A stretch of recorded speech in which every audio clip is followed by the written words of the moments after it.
Kemudian harus menjadi catatan bagi publik ya, bahwa Indonesia ini baru melaksanakan kompetisi baru 4 bulan ke belakang.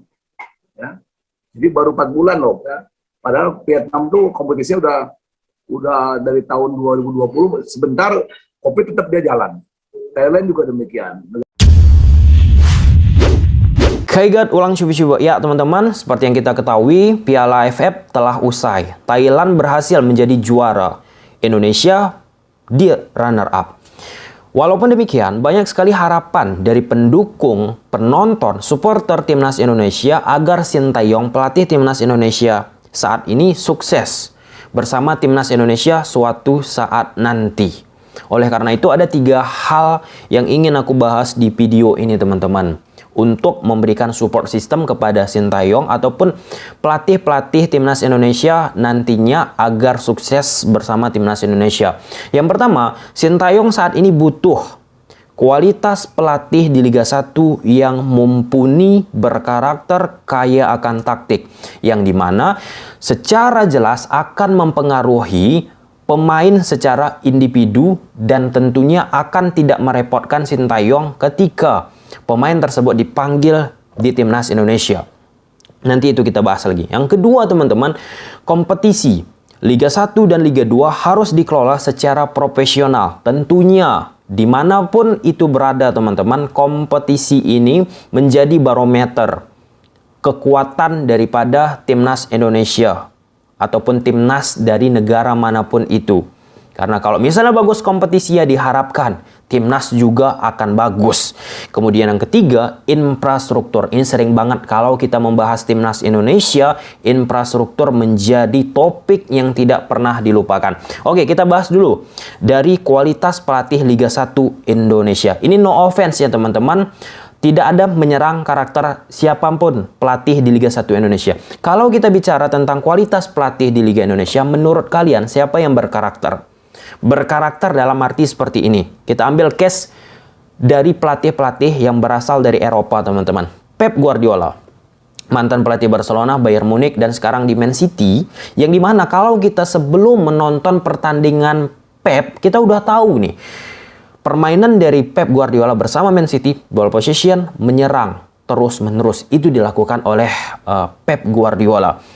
Kemudian kita ambil case contoh pelatih lain, Jose Mourinho. Kalau kita bicara tentang Jose Mourinho, tentunya identik dengan parkir bus. Jadi sebelum kita menonton, Jose Mourinho pasti karakternya pelatih yang gemar bertahan. Sangat kompak, sangat rapat teman-teman. Kemudian, salah satu pelatih yang berada ataupun yang saat ini bertanding timnya teman-teman, Atletico Madrid, Diego Simeone. Kalau Diego Simeone menghadapi tim-tim yang superior, yang kuat teman-teman, dia akan melakukan pertahanan yang sangat luar biasa. Jadi artinya kita udah tahu nih karakter pelatih-pelatih tersebut. Kemudian kita tarik ke Indonesia. Dari berbagai banyak pelatih di Indonesia, siapa menurut kalian yang berkarakter? Robert Rene Albert ada, Teko ada pelatih Bali United, kemudian Risto Pidakopik Borneo, Paul Monster Bayangkara, Aji Santoso Persebaya teman-teman, Alessio Coach RD sekarang di Barito, kemarin di Madura United, dan Rans Jalagon, Widodo Cahyono Putro, kemudian Igor Eduardo Almeida, HP Roka, dan banyak lagi lainnya teman-teman. Coba sebutkan siapa pelatih yang berkarakter. Ini no offense, tidak ada menyerang. Siapa pelatih yang berkarakter? Kalau kita misalnya menonton Liga 1 Indonesia, sebelum timnya bermain, kita sudah tahu nih ide, gagasan dari pelatih tersebut. Seperti yang aku sampaikan, contohnya Pep Guardiola, Jose Mourinho, Diego Simeone, Tuchel, Jurgen Klopp, dan lain sebagainya. Hampir nggak ada kan? Dalam tanda petik nih, hampir tidak ada pelatih yang memiliki karakter permainan yang bisa kita bahas, bisa secara jelas sebelum bertanding pasti kayak gitu permainannya. Seperti Pep, ball possession, pasti dia menguasai bola. Jurgen Klopp, counter pressnya, kemudian Jose Mourinho, Diego Simeone, dan lain sebagainya. Bahkan kalau kita melihat kualitas pelatih di Liga Indonesia secara taktikal ya, secara taktikal. Tapi segala hormat teman-teman, respect dengan semua pelatih, sekali lagi no offense. Kita lebih condong sering teman-teman untuk menonton pertandingan Liga 1 Indonesia dengan bola-bola panjang. bola-bola direct ke depan, long ball. Sangat jarang kita melihat permainan timnas Indonesia, bukan timnas Indonesia, kualitas tim-tim dari Liga Indonesia menerapkan full attack, full attacking berdasarkan taktik. Nah, sempat nih Taisei Marukawa, pemain Persebaya Surabaya, quote and quote ya, mengeritik teman-teman di Indonesia ini terlalu banyak lari. Oke. Kemudian kalau kita ambil kutipan dari salah satu pemain yang pernah trial di Persib Bandung, teman-teman, Rashad namanya ya, Rashad teman-teman, dia mengatakan bahwa di Liga Indonesia banyak lari. Kemudian kalau misalnya pemain-pemain berkarakter seperti Rashad ini teman-teman, Parshad Nur ya, Parshad Nur ini tidak akan bisa memberikan kontribusi yang banyak karena dia pure bermain secara taktikal. Jadi pemain-pemain yang nggak banyak lari, kemudian hanya berdasarkan bermain posisi teman-teman, itu bakalan redup di Liga 1 Indonesia. Nggak heran makanya kita sering melihat Liga 1 Indonesia pemain-pemainnya full attack, banyak lari daripada bermain secara visioner, bermain secara posisi ataupun contohnya seperti Parshad Nur. Itulah teman-teman, nggak heran kita lihatlah Parshad Nur, kapten dari Afghanistan. Ketika Indonesia menghadapi Afghanistan, teman-teman, permainan seperti itu, tapi memberikan impact karena dikorelasikan dengan taktikal, teman-teman. Dan itulah pengaruhnya, berbedanya kualitas di Indonesia, yang dimana pemain-pemain berkarakter seperti Parshad Nur ataupun bermain secara posisi, teman-teman, nggak begitu dipakai di timnas Indonesia. Kalau misalnya skill individu, lari kencang pasti terpakai, teman-teman. Inilah pentingnya kualitas pelatih-pelatih di Indonesia, baik itu lokal ataupun asing, diharapkan mampu mengupgrading dari pemain-pemain tersebut. Bukan hanya mengandalkan kekuatan individu, tapi taktikal, teman-teman. Ya, suka tidak suka, kalau kita melihat Liga Indonesia, pasti kita jarang melihat pergerakan movement of the ball, kombinasi play jarang mungkin kita saksikan, walaupun ada ya, tapi itu jarang kita saksikan. Kemudian fluidnya, cairnya, perubahan taktikal yang terjadi di lapangan sangat jarang kita lihat, teman-teman. Misal contoh ya, kalau di Eropa, teman-teman, ada tuh namanya formasi piramid, formasi piramid, formasi WM. Jadi di dalam lapangan itu, teman-teman, bentuk daripada posisi pemain itu bentuknya WM. Ada piramid, kemudian ada seperti bentuk lain WW, teman-teman.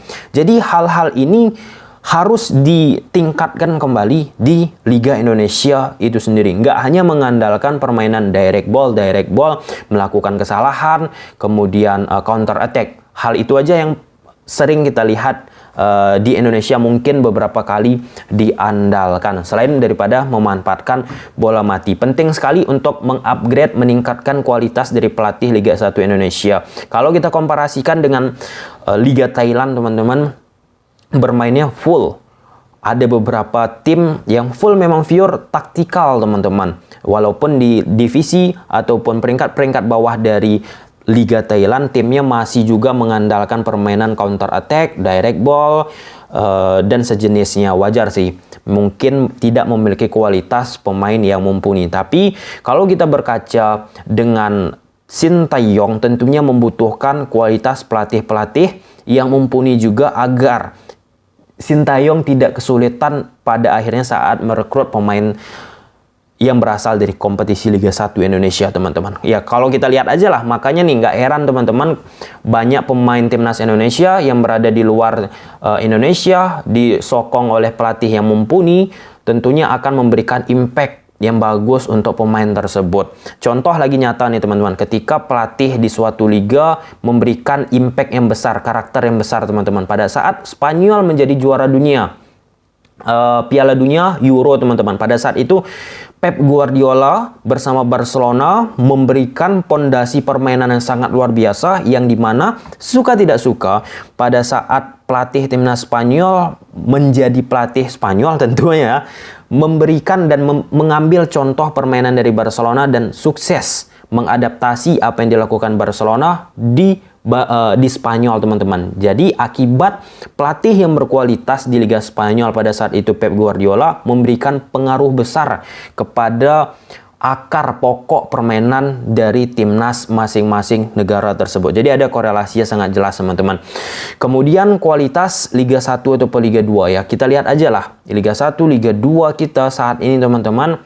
Ya, kadang jadwalnya belum jelas untuk musim depan, dan impactnya apa, sponsor juga ragu-ragu menanamkan uang di kompetisi tersebut. Ini ya sulit ya. Entah kenapa kalau kita lihat Liga Inggris, kita udah tahu nih musim depan jadwalnya kapan, hari kapan bermain kita udah tahu nih.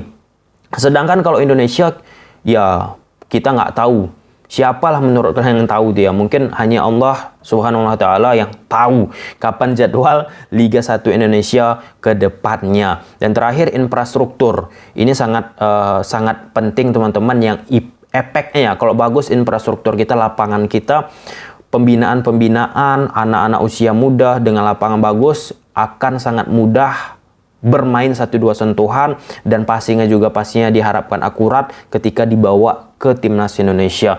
Oke lah, seharusnya 3 poin ini bisa nantinya membuat Sintayong terbantu akibat efek 3 hal yang kita bahas tersebut, teman-teman. Nggak mungkin Sintayong bisa meraih gelar yang sempurna bersama timnas Indonesia kalau tanpa ada 3 hal tersebut. Kualitas pelatih yang mumpuni di Liga Indonesia, teman-teman, kemudian kualitas liga dan infrastruktur. Kalaupun misalnya bisa meraih juara, teman-teman, suatu hal yang ajaib. Oke, sampai sini aja videonya. Bye.